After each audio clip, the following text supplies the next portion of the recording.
Good morning. Welcome back from a little 5-minute break. I'm Ted Pulsfer with MarketCube. We're thrilled again to be sponsoring yet another breakout. Please join me in welcoming Eli Ackerman and the panel of Transform or Fail. How can you join the race to automate to the stage? Thank you. Thank you. So we'll just start with introductions and then we'll jump right into it from there.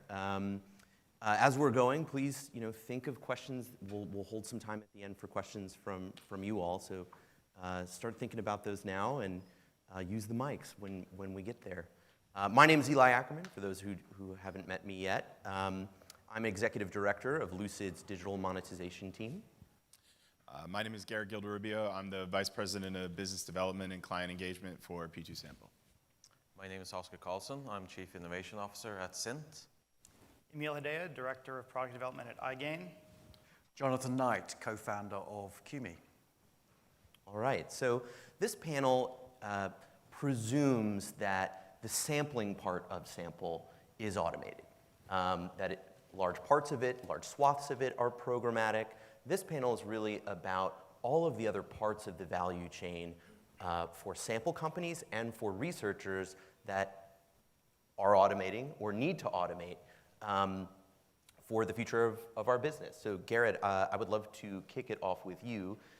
Can you share a little bit about P2's experience with automation, particularly what you guys are investing in right now, and we'll use that as a jumping off point to dive into a very geeky discussion.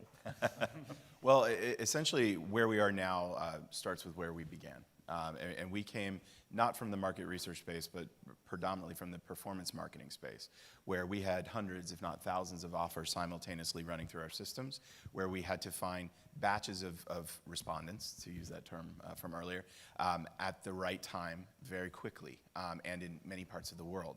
And out of necessity, we had to run lean, because working with a panel of 150 plus countries, we didn't have boots on the ground in every single country. So from an operational standpoint, we had to automate our processes, our procedures, our respondent engagement functions, our ability to onboard client projects and the like. And as we moved into market research and the scale got greater and greater, number of respondents, number of projects, number of completions, number of invoices, everything from soup to nuts had to become automated.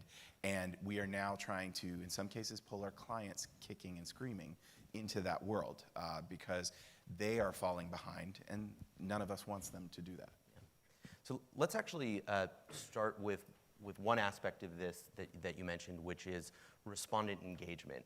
I'd love to hear from other folks about what you all are doing in terms of automation and injecting science into something as simple as the call to action for a survey taker.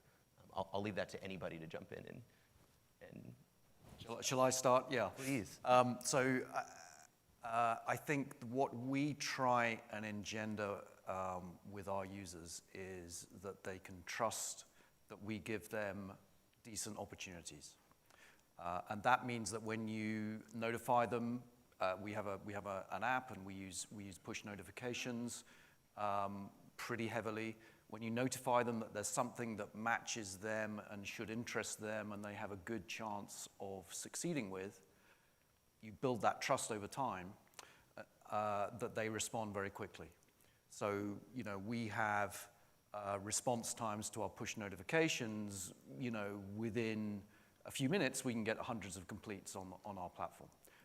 But that only works if you've done all the work up front automatically to make sure it genuinely is the right opportunity for that person. So what was the process of doing that like in terms of the science of determining, okay, how many push notifications, what should the copy of that look like? Is that something that was... We very much take the view that we don't know up front, and so we test stuff. And we test stuff every day. So literally our model will bump stuff in our model every day, and we'll just see what the impact is. And we'll try and drive ourselves towards a better and better place all the time. Actually, that sounds sort of slightly, crazy in a way, but what happens is you iterate and quite quickly you actually get to a place that feels right. then the market will change a little bit, and you go through that process all over again. So really, it's about a mindset as much as anything in terms of being willing to experiment every day and just try things and try and get better. What about respondent support? Is that something that any of you have invested or injected, that kind of automated technique of learning how to engage respondents when they're most upset? Yeah, I think when you have a number of opportunities available for a panelist to participate in, and you need to evaluate, what has the experience been within a particular session for them. So had they been having a really tough time getting through a survey, in which case you really have to make sure you find something that's easy for them, even if that's something that's,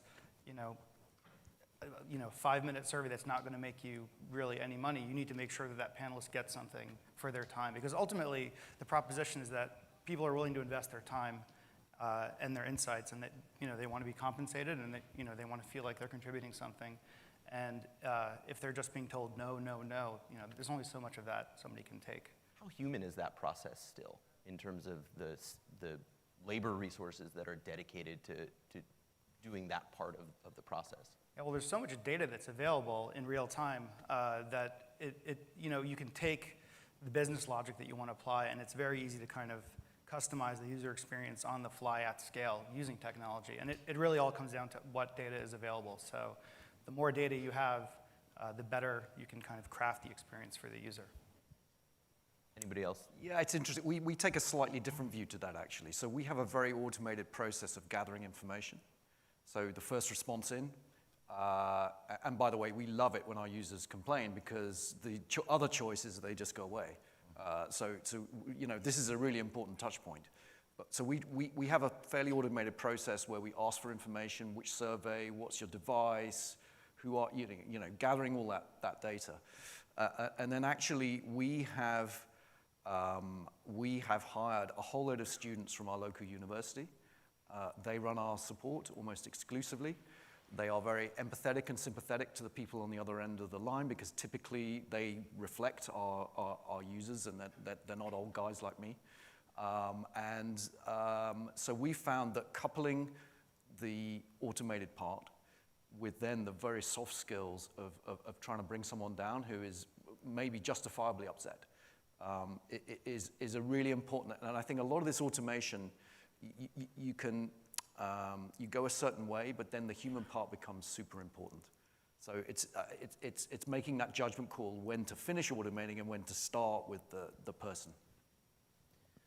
You work with a lot of partners. I mean, what are you seeing as best practice there in terms of balance? Yeah, we're seeing a lot of things, and also the way being an exchange. Of course, we don't own any panels and so on, although we do have a lot of contact. In some arrangements, we actually take over member support for some panels. And usually what strikes me is that respondents are so surprised when they actually get a human answer, a human response, and they're really grateful that you're responding to their query, helping them on. And we can really see that they're becoming a loyal panelist. But that said, it's a very expensive way of treating the panel, right? So we've experimented with chatbots. We haven't launched anything yet or put anything into production. I think it has to be up to the level where it doesn't seem like a really stupid chatbot you're talking to, because then it's a worse experience. But definitely I see that's where it's heading, and we have partners that have good chatbots already out there. So definitely it's something that needs to be fully automated to really run at the CPIs that we're running at, right? What about the recruitment side of things in finding new respondents and new signups? Obviously you're running basic statistics to determine whether or not you're recouping your investment on that, but how do you balance multiple sources that you're getting folks from, knowing when a source has exhausted or when the trends of the internet evolve such that you need to fight for something new? I mean, what does that look like from a technique standpoint? I feel like I'm over. Anyway, not at all. So the way we run things is we'll run 5 or 6 different channels at the same time, and again, it's very much a test and see. And it's a tricky one because for recruitment, you're bringing somebody on board and you're hoping they're going to stay with you for an extended period of time. And you don't really know what the value of that person's going to be until sometime down the road. So you've got to make a guess. We are very focused on, I guess we almost think of it like the weather forecast. Is it sunny, in which case there's content that people will like to do and is relatively easy. I think new users are normally pretty shocked at how difficult some of these surveys are. So breaking them in gently is a really important part of that. So having a strong content base to go and get users from is important. So we'll run hour by hour analytics on what we think is going on in the marketplace, and is this a good time to recruit new users? So that can actually have a pretty dramatic effect.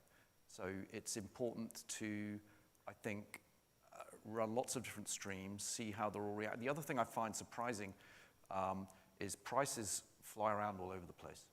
And sometimes are high and sometimes are low for no apparent reason. So you've got to be in all the channels all the time to sort of understand how each one is performing, almost minute by minute, because they really do change significantly. Garrett, is it similar at P2? Somewhat, and I think along those lines, part of what we do is we use our AI and machine learning to essentially create pockets of users, and so we let our systems analyze what certain users like in each pocket of activity, and study and predict what they might like as a new user or a returning user or a senior user, for lack of a better term, and make sure that we are presenting to them the content that is most appropriate or most likely to be of interest to them, and further to maximize their experience with our interfaces and the like. Garrett, you used a buzzword of the week, machine learning, and you said AI. These things so often become meaningless in a conference setting, but I actually know that all of these companies on stage do this to some degree. I'm curious to hear, and Garrett, maybe you start with this one. What are some areas where machine learning has been extraordinarily successful, and where has it been kind of like not an applicable tool to put forth to a problem? I think for us, one of the primary benefits that we've seen there are two that are somewhat related. One is it's certainly improved our yield management. We've been able to make significant strides in matching the right person to the right survey at the right time. Further, we have also seen a very strong reduction in which we're pretty happy with our fraud levels overall. Not that anyone should be happy with fraud, but they're relatively strong in the sense that they're low. But we've seen a dramatic reduction internally on our measures of fraud by being able to predict behaviors that otherwise might have happened before they even reach a client survey, and even more so when they do reach a client survey. So we oftentimes mitigate fraud, and our systems mitigate fraud without a human touch before it even enters the system. I think a challenge there, and we use machine learning and fraud detection as well. But a challenge we see there working with partners is that if you do it really well, machine learning, it's a black box, and you really don't have any idea how you came up with why that individual was maybe a fraudulent individual, and then communicating that back to the partner without a solid reason. So that's sort of one area which we're struggling in now. How can we communicate to our partner? How can they trust us that that's actually suspicious individual that came through when we rejected? So yeah, something we're struggling with. So interesting to hear ideas from the others on the panel if you're doing similar things. And yeah, I think it's still early days with machine learning, and it's a wonderful tool that I think has a lot of promise, specifically in the areas that we've talked about, fraud and yield management. So we've been experimenting with it internally, but yeah, to Oscar's point, there's still, we haven't quite cracked exactly how it can be used, at scale. Historically, our programmatic practices have involved a lot of split testing and understanding what's happening and having a lot of insight into, what works and what doesn't work. But it's certainly something that's exciting to continue to investigate. Yeah, I think for us, it's sort of baked into every part of our business, actually. I mean, we run a chain all the way through from acquisition through to matching, and we do predictive matching, so we don't necessarily know everything about a user, but we'll make predictions, so that helps. Are those predictions based on the source of the survey taker? They are based on that, but also other people who look like them or other people who've been like them in the past.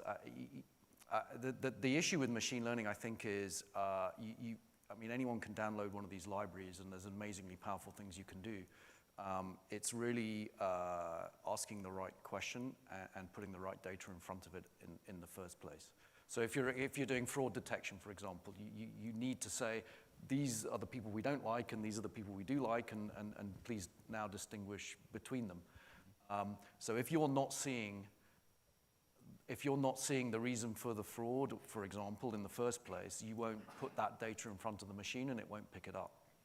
So I think coupled with the machine learning is also, it's really important. So for example, we spend a lot of time on internet chat rooms and Facebook groups and that type of stuff externally to see what people are saying about what they're doing. And so, because without that, you don't know how to make the machine see what it needs to see. So there's two pieces to the machine learning, and it's a different way of thinking about your I guess, day-to-day activity. A lot of it is about exploration and then telling the machine what to look for. We used fraud as an example a lot in talking about machine learning. I'd love to talk a little bit more about that. I think this is the only conference where you can have an honest conversation about fraud, because nobody is, people are a little bit more candid. Here, I think on the understanding that fraud happens, and it will always happen to some level. And I'm curious to hear experiences that you've had over the last year or two with specific varieties of fraud, and how you've managed to either completely address or at least mitigate some of those areas. Maybe, Emil, do you mind if we start with you on this one? Sure. Yeah, so, we've taken programmatic and used it in many areas of our business, and fraud is certainly one of those. And I think as fraud has evolved and become more sophisticated, it's become much more important to pay attention to not just the surface level things like IP address and the country they're in and their user agent and the digital fingerprinting and all that stuff, but the behavioral and monitoring how panelists are engaging, through the course of their whole membership and within a session and within hours that they've been on the site. Looking at things like, are they having an easier time converting on surveys than the average panelist? How far do they deviate from the norm? Are they spending more time or less time in surveys? And so you can extract all of these different metrics that you can use to guardrail against programmatically. And then the question is, what do you do with that when you do find somebody who's deviating?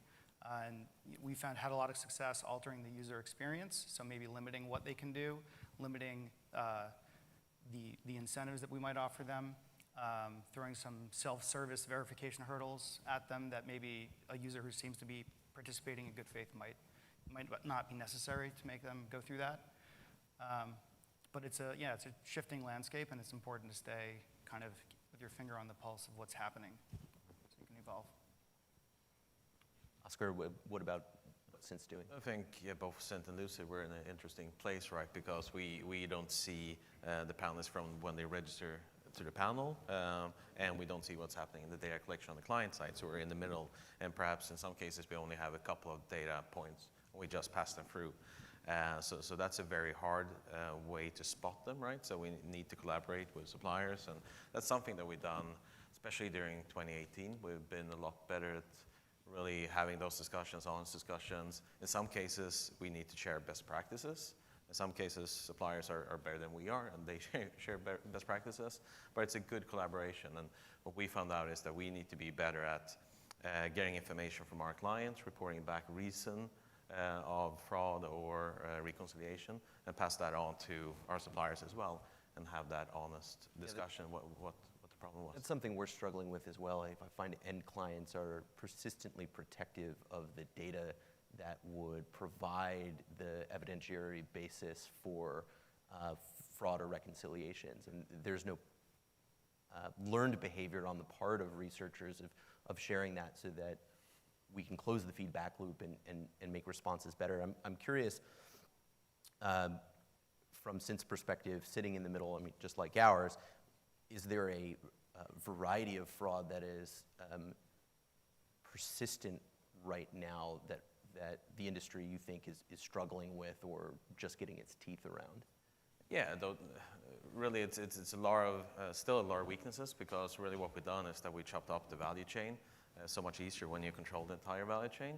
But now there's still weaknesses in the connections in between suppliers, exchanges, buyers. I think between suppliers and exchanges, we're really good at stopping those gaps.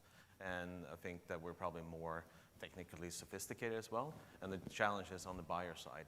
We have certain buyers which are really working with us, giving detailed responses, but we need to do a better job in taking that maybe to the next level within on the client side, to have those discussions and really battle and combat this together.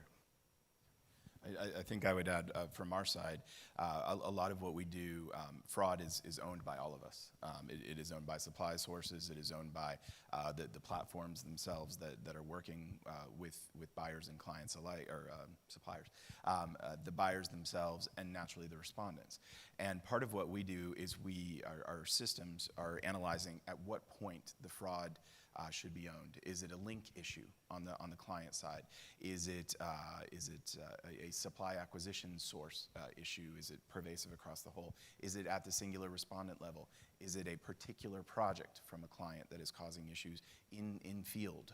And so what we do is we try to push not only or analyze the actual source of the fraudulent behavior, but what can be done to rectify it. And so in our case, for example, on the respondent side, we push a lot of those behaviors back to the respondent, and they are responsible also for keeping track of how they perform in field. They each have their own score or quality score where they are maintained, and essentially if over the life of that respondent there's enough fraudulent behavior or what we deem fraudulent behavior that occurs, that respondent no longer sees surveys at all. And we lessen their ability to do market research. Are others scoring respondents on an individual level with that degree of sort of respondent-facing transparency? Yeah, we do that. But I also think it's important to distinguish between the different threats you're facing. So I think 2018 saw an institutionalization of fraud attacks that we probably haven't seen before. And so we are aware of multiple groups in multiple places around the world who are, in the same way that the hackers sold kits to attack computers, they're selling kits to attack advertising and market research. Absolutely. And so a lot of the ways that I think people looked at this before are going to be ineffective because these people are professionally doing this. There's a guy we like to follow in Bangladesh who is living the high life. He has a Ferrari and sunglasses and 15 girlfriends. Yes. He is selling fraud kits internationally. He's making a fortune. And so I think it's really important. You've got to look at that threat surface, and you've got to go, okay, what's the behavior that these people are exhibiting? Clearly, they're in it for the money. They are going to behave differently than a normal user. So you can pick those people up, and I think the only answer to them is shut down. I think there are people in other countries, say you're in the US, they might be people who habitually race through stuff and don't really want to answer the questions properly. That's a different threat. I think they respond to the nudging scenario better. And so I think you've really got to understand who it is. Absolutely. Emil, I'm curious what your approach would be to the more organized and malicious kind of activity. I mean, is your plan to simply assassinate this individual, or is there something a little bit more sophisticated and technology-oriented that you can do to protect yourself? Yeah, well, I mean, with link manipulation in particular, it's so frustrating because the solution technically is so simple to implement. And on the supply side, I think it's easier because the number of platforms are fewer. You do it kind of once and it works. But in the whole chain of the trip of a survey, there are so many links, and you just need one weak link for that to break down. So as a supplier, it's very frustrating to have these ghost completes, and we don't find out about them for days or weeks or months. And you need to kind of take evasive action. You start to learn who the buyers are who aren't taking security seriously, and you might maybe not send them as much sample or limit which recruitment sources are even eligible to participate in their opportunities, which is frustrating because sometimes the fraud and the best sample can be coming from the same recruitment source. So is it our sort of collective belief that link manipulation is the format that the organized, malicious, fraudulent behavior takes, or is there another shape to that? So there are houses in the US with 150 internet connections. Look like clean IP addresses. They will set up multiple bank accounts and PayPal accounts, and will have whatever the reward system is that they're targeting. They have sort of co-conspirators in country to help them do that, and then they will sell that kit to 50 people in a room in whatever country you want to name, who come into work every day to do surveys. And that is, and it's worse than that, because when one of them gets a complete, they'll all jump on the same survey and they'll know how to answer the questions. So that's a very hard thing to, without behavioral analysis, that's a very hard thing to prevent. And you have to, in the end, it's a commercial operation, and you have to attack the money. So if they can't earn enough money from it to make it worthwhile renting those lines and paying for those banking and all those other things that they have to do, then they won't do it. So that's, in the end, that's the only way to dissuade them, because technically it's their job. They want to do it every day. And if it involves that many quote-unquote co-conspirators, even a targeted assassination might not. Doesn't sadly help, no, I think, unfortunately, no. As appealing as that might be.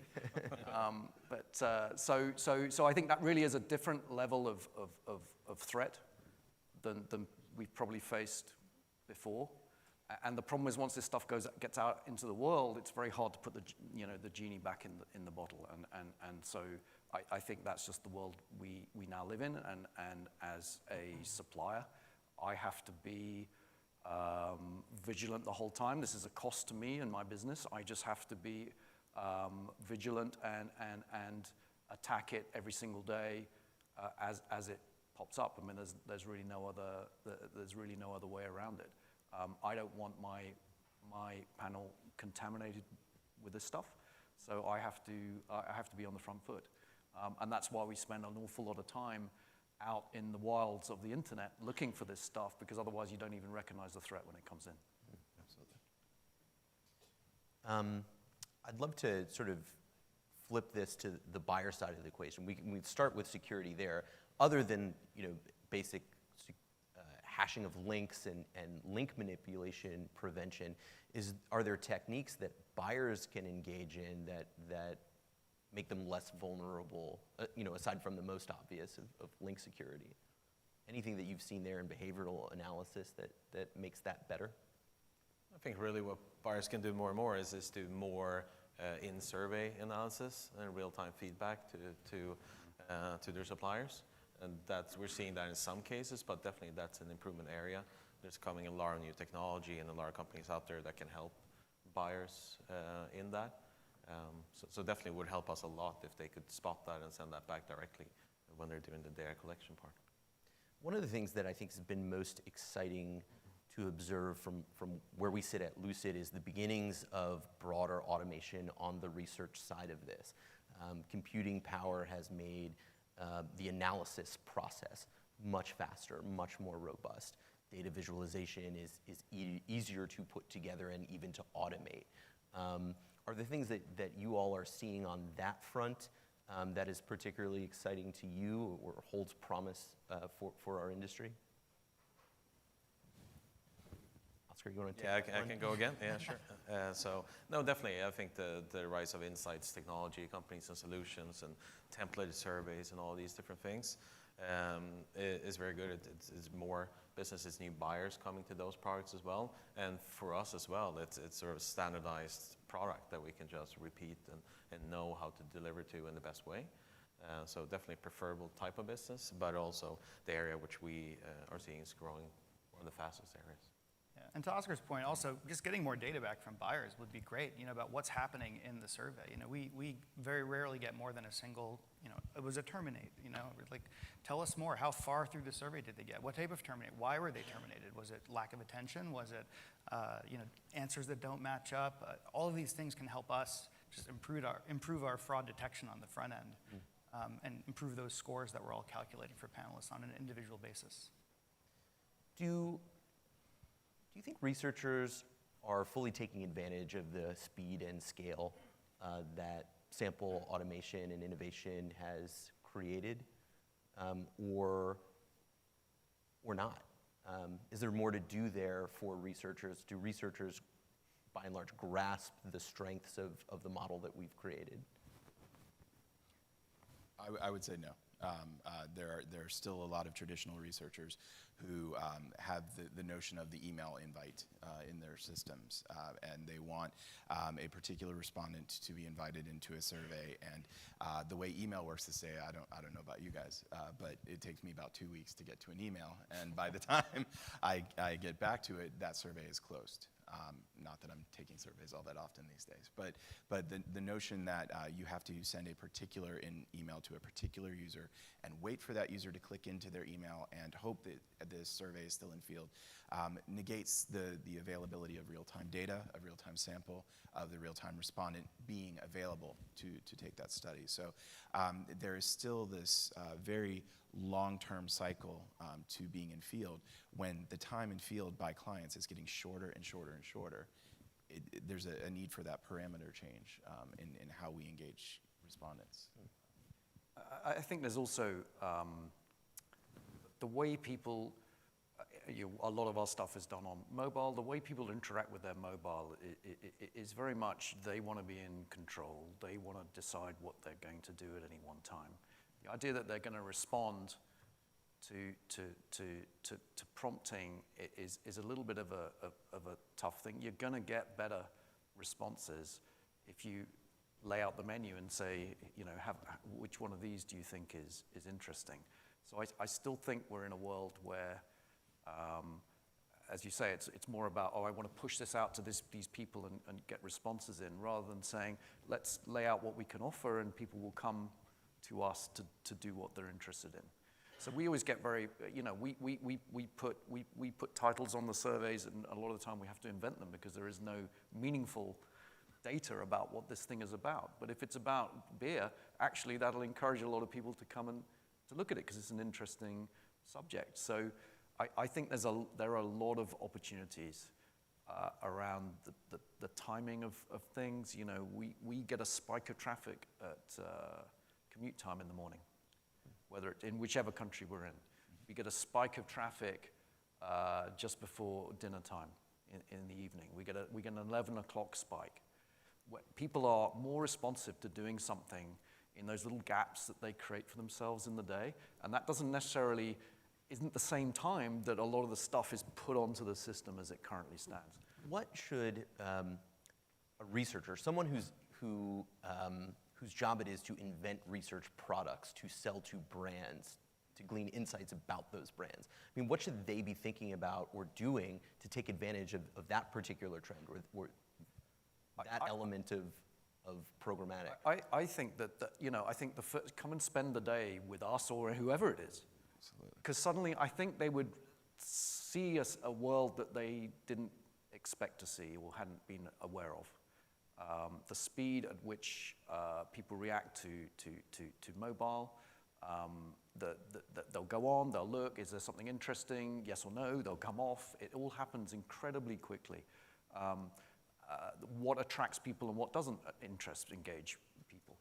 I think the problem with the way the industry is chopped up is that that the buyers at the top end don't really see the coal face at the bottom end very much.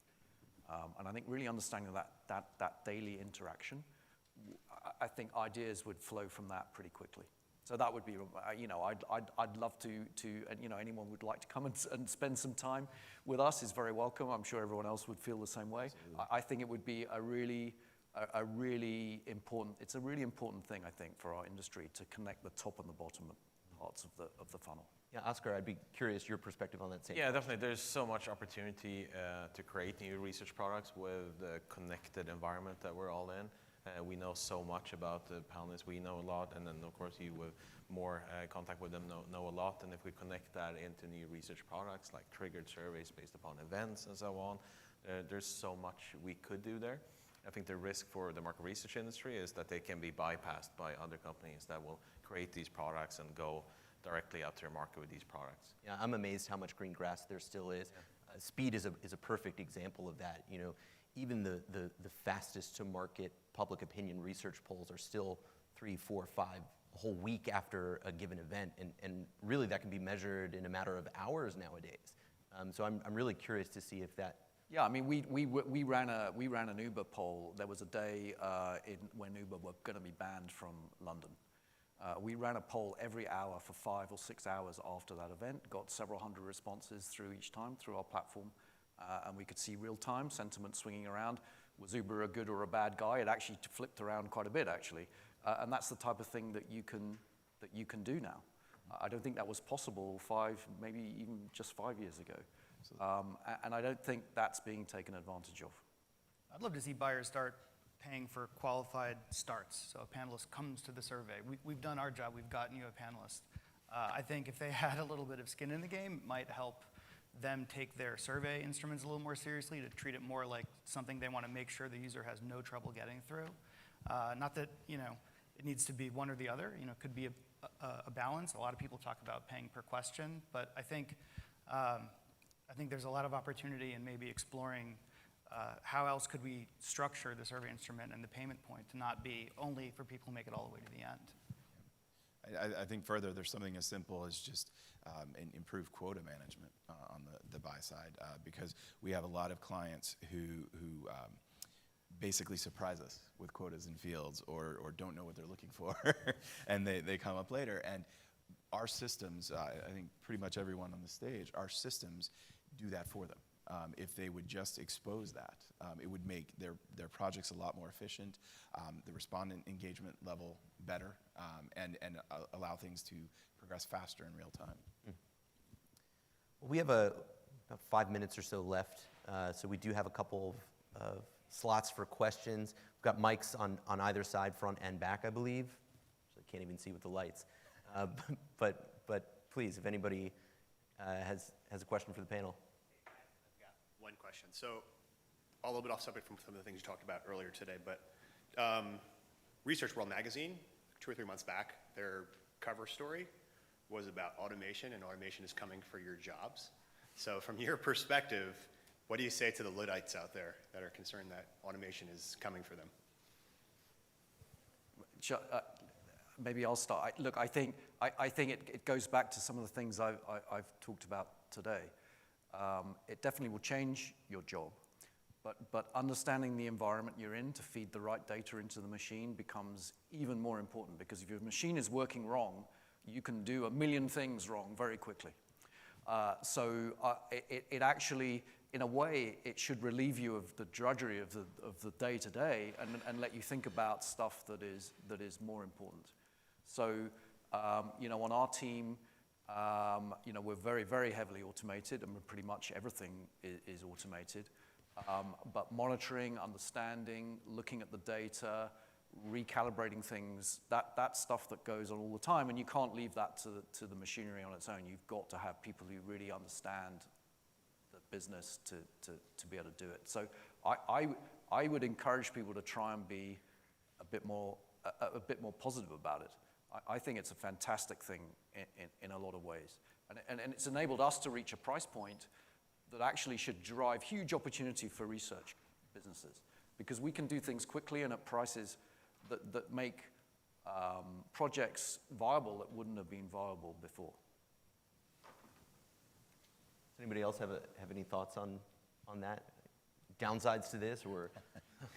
I mean, it's where the people are. You know, they're on their smartphones taking, you know, surveys or doing whatever they're doing. Their attention is being paid in a different place than it was traditionally, and you need to go where the people are. And if you're going to be able to do that at scale, you need to be able to embrace the programmatic principles and doing things without human intervention every step of the way. I would just add on that internally as much as externally, it is, and tacking on to what Jonathan said, it is very much adapting the roles within our company. Everything from our project managers to our bid managers to our supply acquisition team to our client onboarding team. Everyone's role has changed, and it's changed quickly over the course of the last couple of years. And the key is to not only take your core knowledge from a market research perspective or a client perspective, but adapt it into an automated world. So we did have some employees, for example, who were worried their jobs would become defunct. And what happened is their jobs have changed. And more than anything, for example, our project managers previously could manage 10, 20 projects at a time. Now they're managing hundreds because automation has made their jobs easier and more effective. And we're finding that's happening for the clients as well that are embracing automation. It changes some of their jobs. It adds a few new jobs, if anything. So data scientists and the like are really becoming key to this whole model of business. But more than anything, it's making everyone's jobs better, I would like to think.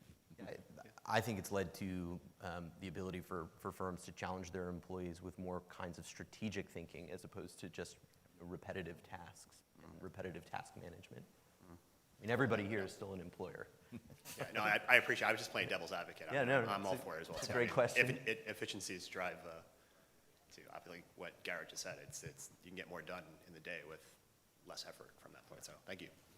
Thank you. Anybody else have any questions for the panel? Yeah, this side. Yeah, I'm Deepak from MarketCube. So as we were discussing about fraud, and we said like we all are tackling fraud internally in our company, and since it's an industry-wide problem, so how open as a panel or sample company you are to sharing your identified fraud respondent to the fellow panel companies, maybe a third company out there where we share the information that yes, this particular respondent is fraud, and I'm informing you, we have identified it through a machine learning and whatever method we are, and so that there's a library out there which tells us like these are the identified fraud, and we can share that same information across our industry. So how open you feel like you individually as a company you are sharing that particular information? That's a fantastic question. Is this information that we ought to be collectivizing, or is it proprietary? What is your view on that? It's a really tough one. I mean, the fact is it's an industry-wide problem. We all face the same issues. Particularly the people I've talked about, who are these sort of institutionalized people, they're going after everybody. They're not just going after one person, they're going after anybody they can. So it is everybody's problem. I think the issue in the end is going to boil down to the economics of it. And you know, if it is more efficient and effective for us to share, then I think we'll share. And so I think that's something that we should look at very carefully. Can we create a structure like that, that we all benefit from? I think there's another component to it, which is would it be effective? Because I think that when you have significant threats from a fraud perspective that are attacking systems and changing every day, it's hard to keep a database of problem people because their identity will change tomorrow. Or their location may change tomorrow. So there's certainly a vigilance to it and a maintenance that would have to occur for essentially a repository of that nature. But it's impossible to say this person in this location at this address is a fraudster because they might not be there tomorrow. I think it's one step towards the way of sharing this data, and at least at Cint we're open at sharing, but then we come down to like privacy and compliancy and legalities with all the partners that we post data on. So that's a challenge in that, but generally I'm open for those initiatives, for sure. Yeah. Just to add, like, in the banking industry, they do share, like, when somebody apply for a loan, and they check the profile of a particular respondent individually in their banks, and that share, if somebody defaults, that they share that information to other banks as well. although they are competitors, but still they feel like this is an industry-wide problem, and they are able to do it. So I do feel like we can do something about it. We are not going to do like 100% accurate about it, but we can be very really close in terms of minimizing the risk associated with fraud. Yeah. It's a shared problem, and we're all in this together, like Patrick said in his opening Lucid state. So I think it's certainly something that any supplier should be willing to share fraud information back to help others and benefit from. With that last plug of Lucid state, and it's a perfect note to end on. I think we're out of time, and the orchestra will begin any moment. So thank you very much for indulging us.